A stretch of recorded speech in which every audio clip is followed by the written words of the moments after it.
Chapter 6 Baskerville Hall. Sir Henry Baskerville and Dr. Mortimer were ready upon the appointed day, and we started as arranged for Devonshire, and gave me his last parting injunctions and advice. "I will not bias your mind by suggesting theories or suspicions, Watson," said he.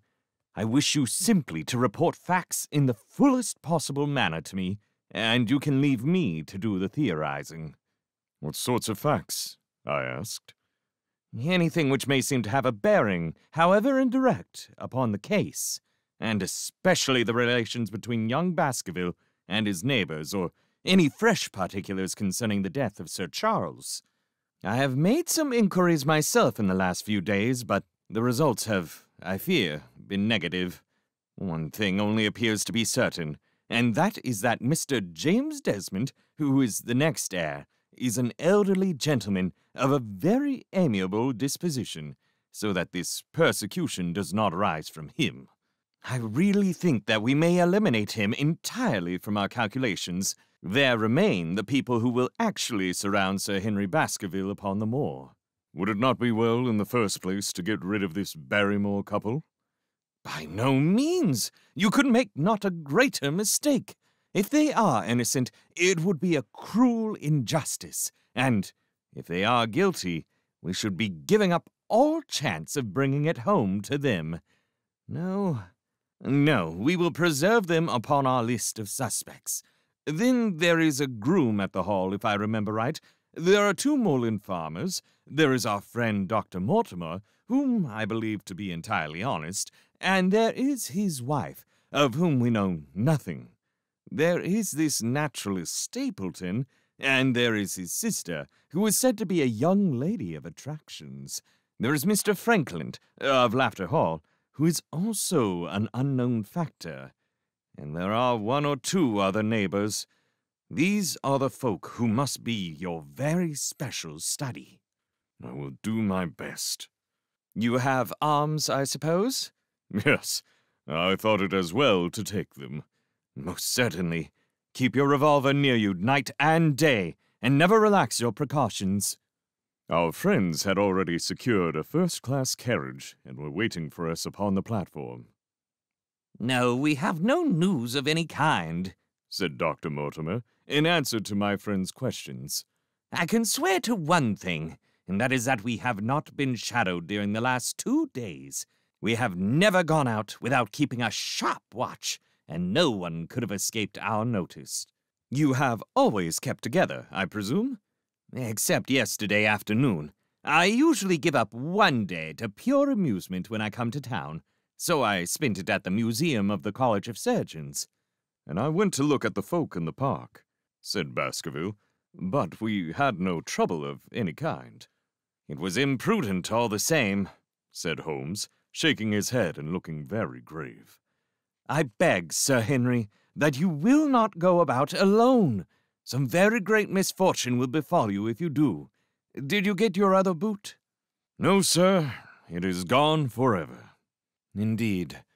That is very interesting. Well, goodbye," he added, as the train began to glide down the platform.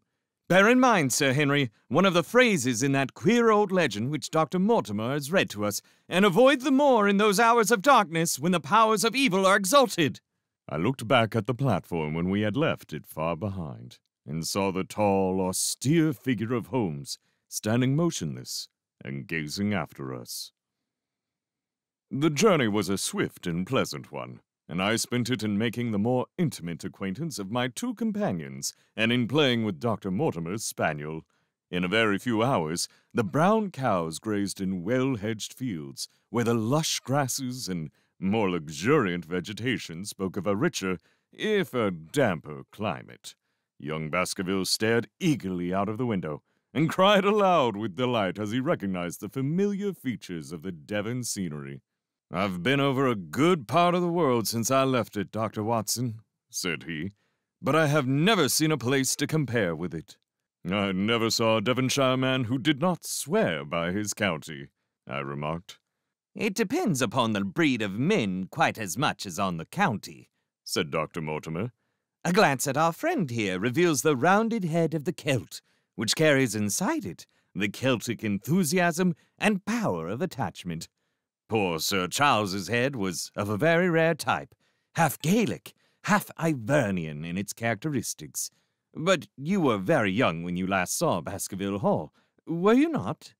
I was a boy in my teens at the time of my father's death, and had never seen the hall, for he lived in a little cottage on the south coast. Thence I went straight to a friend in America. I tell you, it is all as new to me as it is to Dr. Watson, and I'm as keen as possible to see the moor. Are you? Then your wish is easily granted, for there is your first sight of the moor, said Dr. Mortimer, pointing out of the carriage window. Over the green squares of the fields and the low curve of a wood, there rose in the distance a grey, melancholy hill, with a strange jagged summit, dim and vague in the distance, like some fantastic landscape in a dream. Baskerville sat for a long time, his eyes fixed upon it, and I read upon his eager face how much it meant to him, this first sight of that strange spot where the men of his blood had held sway so long and left their mark so deep. There he sat, with his tweed suit and his American accent, in the corner of a prosaic railway carriage, and yet, as I looked at his dark and expressive face, I felt more than ever how true a descendant he was of that long line of high-blooded, fiery, and masterful men. There were pride, valor, and strength in his thick brows, his sensitive nostrils, and his large hazel eyes. If, on that forbidding moor, a difficult and dangerous quest should lie before us, this was at least a comrade for whom one might venture to take a risk with the certainty that he would bravely share it. The train pulled up at a small wayside station, and we all descended. Outside, beyond the low white fence, a wagonette with a pair of cobs was waiting. One coming was evidently a great event, for station master and porters clustered round us to carry out our luggage. It was a sweet, simple country spot, but I was surprised to observe that by the gate there were two soldierly men in dark uniforms who leaned upon their short rifles and glanced keenly at us as we passed. The coachman, a hard-faced, gnarled little fellow, saluted Sir Henry Baskerville, and in a few minutes we were flying swiftly down the broad white road. Rolling pasture lands curved upward on either side of us, and old gabled houses peeped out from amid the thick green foliage. But behind the peaceful and sunlit countryside, there rose, ever dark against the evening sky, the long, gloomy curve of the moor, broken by the jagged and sinister hills. The wagonette swung round into a side road, and we curved upward through deep lanes worn by centuries of wheels, high banks on either side, heavy with dripping moss and fleshy hart's-tongue ferns. Bronzing bracken and mottled bramble gleamed in the light of the sinking sun. Still steadily rising, we passed over a narrow granite bridge and skirted a noisy stream which gushed swiftly down, foaming and roaring amid the gray boulders. Both road and stream wound up through a valley dense with scrub oak and fir. At every turn, Baskerville gave an exclamation of delight, looking eagerly about him and asking countless questions. To his eyes, all seemed beautiful. But to me, a tinge of melancholy lay upon the countryside, which bore so clearly the mark of the waning year. Yellow leaves carpeted the lanes and fluttered down upon us as we passed. The rattle of our wheels died away as we drove through drifts of rotting vegetation. Sad gifts, as it seemed to me, for nature to throw before the carriage of the returning heir of the Baskervilles. "Hello!" cried Dr. Mortimer. "What is this?" A steep curve of heath-clad land, an outlying spur of the moor, lay in front of us. On the summit, hard and clear like an equestrian statue upon its pedestal, was a mounted soldier, dark and stern, his rifle poised ready over his forearm. He was watching the road along which we traveled. "What is this, Perkins?" asked Dr. Mortimer. Our driver half turned in his seat. There's a convict escaped from Princetown, sir. He's been out 3 days now, and the warders watch every road and every station. But they've had no sight of him yet. The farmers about here don't like it, sir, and that's a fact. Well, I understand that they get £5 if they can give information. Yes, sir, but the chance of £5 is but a poor thing compared to the chance of having your throat cut. You see, it isn't like any ordinary convict. This is a man would stick at nothing. Who is he, then? It is Selden, the Notting Hill murderer. I remembered the case well, for it was one in which Holmes had taken an interest on account of the peculiar ferocity of the crime and the wanton brutality which had marked all the actions of the assassin. The commutation of his death sentence had been due to some doubts as to his complete sanity, so atrocious was his conduct. Our wagonette had topped a rise, and in front of us rose the huge expanse of the moor, mottled with gnarled and craggy cairns and tors. A cold wind swept down from it and set us shivering.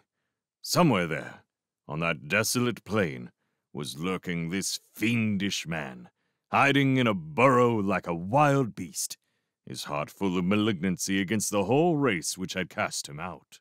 It needed but this to complete the grim suggestiveness of the barren waste, the chilling wind, and the darkling sky. Even Baskerville fell silent and pulled his overcoat more closely around him. We had left the fertile country behind and beneath us.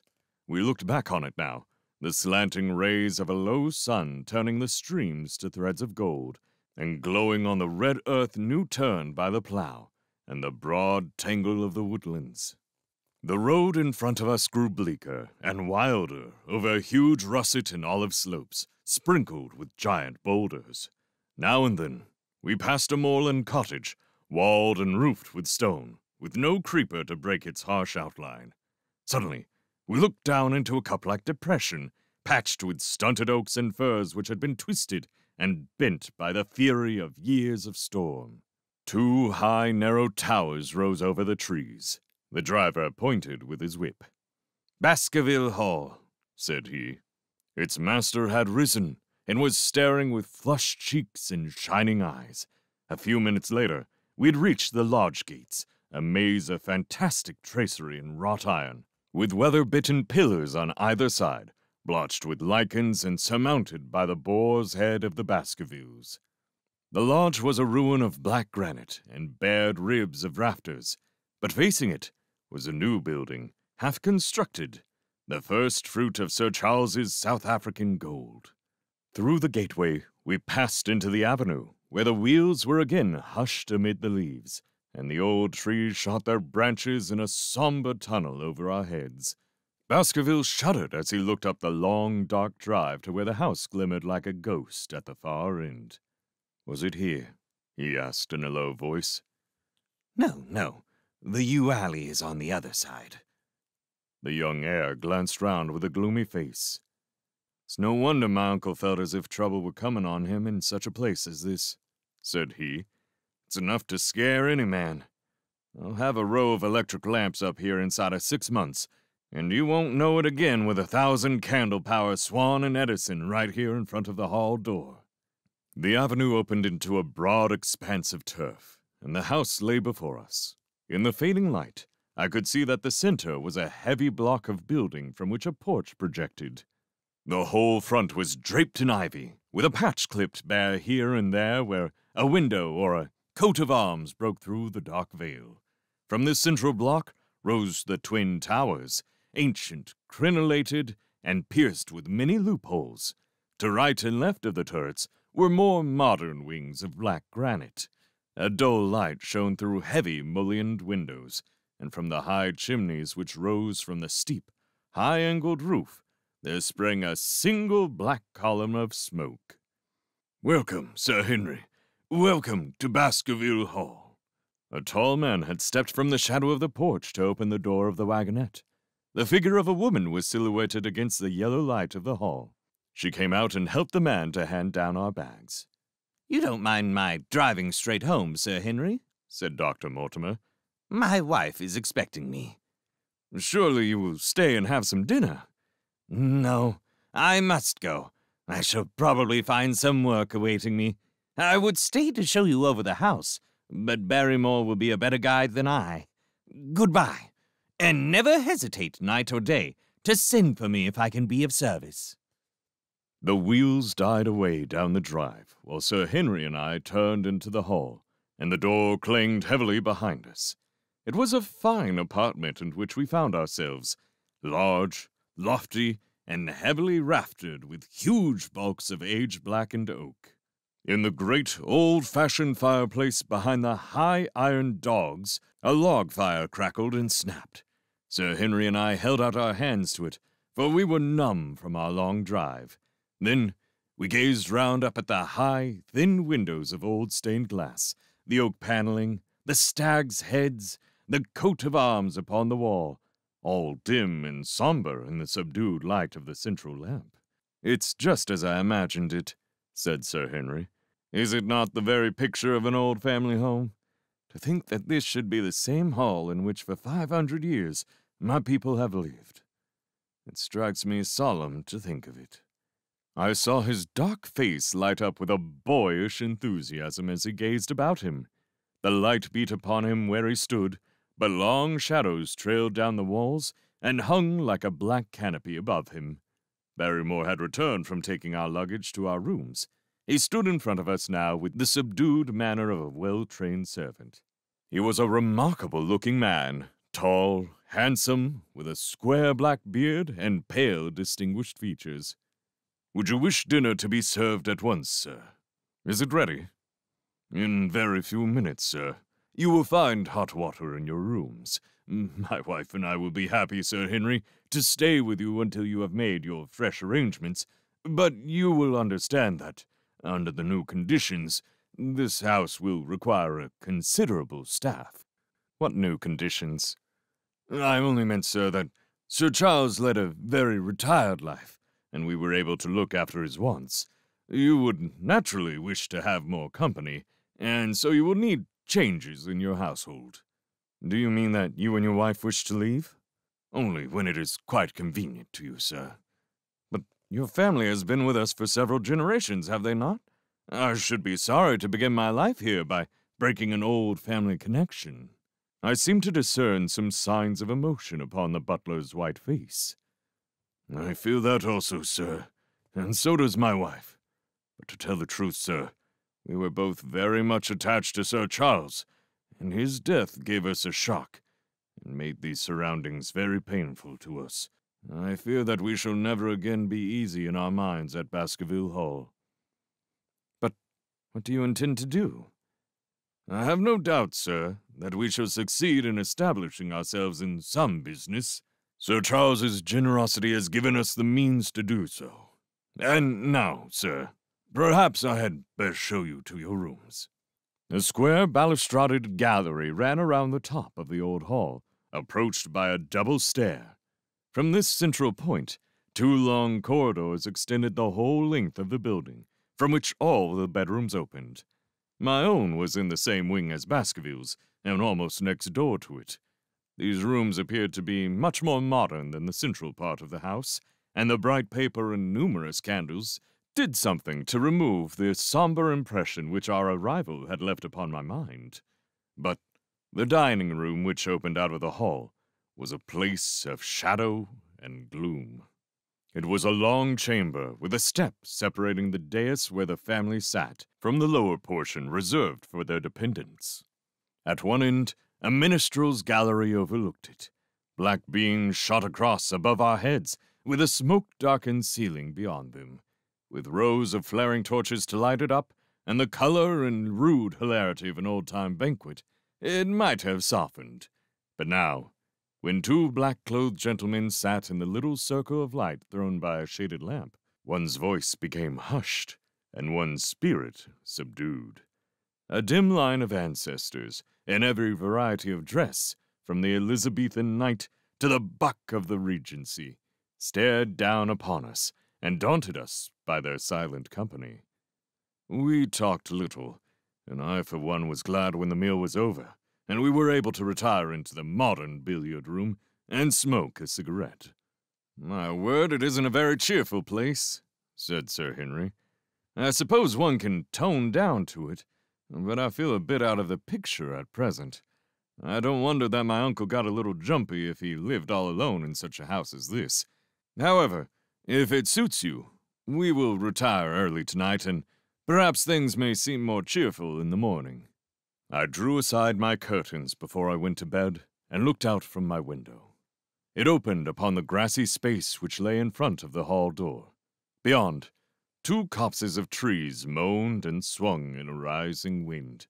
A half-moon broke through the rifts of racing clouds. In its cold light, I saw beyond the trees a broken fringe of rocks and the long, low curve of the melancholy moor. I closed the curtain, feeling that my last impression was in keeping with the rest.